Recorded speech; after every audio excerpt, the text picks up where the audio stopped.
choose the correct graph between time period and length of the pendulum. நமக்கு relation தெரியும். Time period equal to 2 pi into root of L by G. இதுல T is directly proportional to root L in the relation. But time period கூடுச்சுன்னா root L will increase. அப்போ இந்த option root L will be இந்த option இது என்ன ஆகுதுன்னா anyway root L directly proportional root L. அப்ப length கூட கூட time period increase ஆகணும் இந்த ஆப்ஷன். ஆனா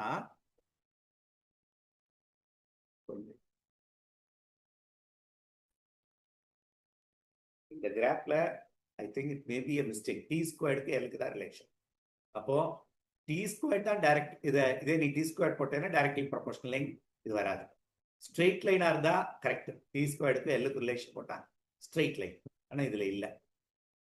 ஆனா இது பாரு T squared is directly proportional length 1 by T squared போயிட்டேன்னா directly proportional length தான். That means length கூட கூட இது டைமுக்கு 1 by T squared is directly proportional length. That means 1 by T squared கூட கூட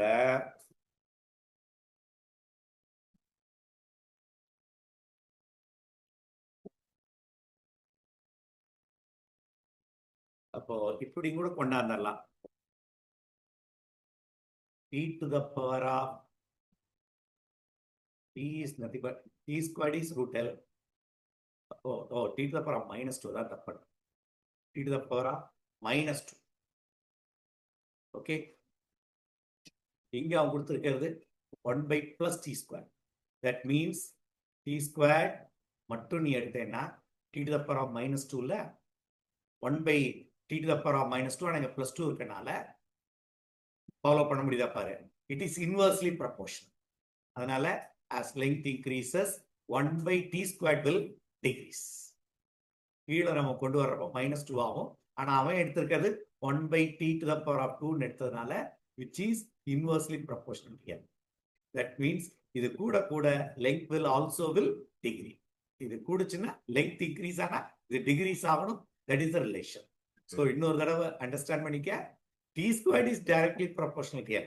ஆனா அவன் இங்க கொடுத்தது 1 by T squared. நம்ம எடுத்தோம்னா 1 by T to the power of -2 is L. அப்ப அதை பிளஸ் ஆக்குனா அது இன்வெர்ஸ்லி ப்ரொபோர்ஷனலா மாறிடும். As 1 by T squared increases, L will decrease.